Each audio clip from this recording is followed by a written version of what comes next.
World war first हुआ तो literature change, world war second हुआ तब भी लिटरेचर पूरी तरह से चेंज हो गई। आखिर क्या चेंजेस आए वर्ल्ड वॉर सेकेंड के बाद? 1939 से 1945 तक चलता है वर्ल्ड वॉर।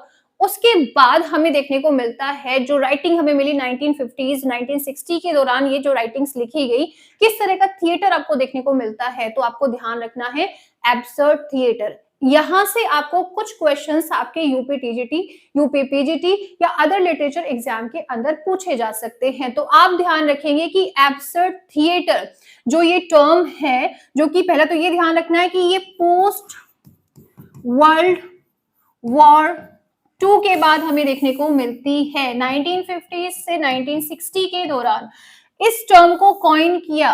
तो the theatre of absurd term is coined bye Martin S lane in his book the theatre of absurd 1961।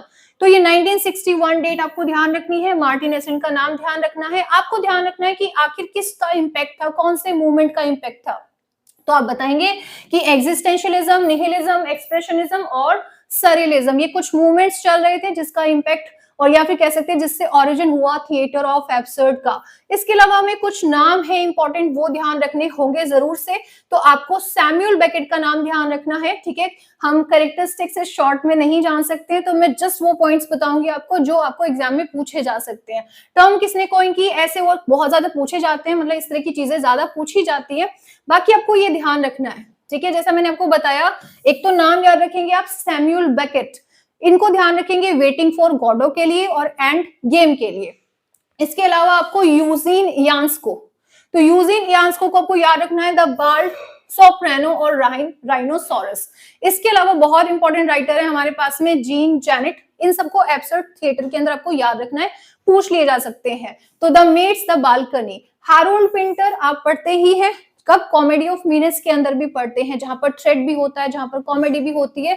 तो ये कॉमेडी ऑफ मीनस के अंदर लिखते हैं द बर्थडे पार्टी, द डम, जो इनका डम वेटर है, ये सब लिखा है हैरोल्ड पिंटर ने। कॉमेडी ऑफ मीनिंग्स जो टर्म है वो भी ध्यान रखेंगे, इरविंग वार्डल है, उन्होंने कॉइन किया था, इन्होंने कॉइन नहीं किया था, उन्होंने डिस्कस किया था इनके बारे में।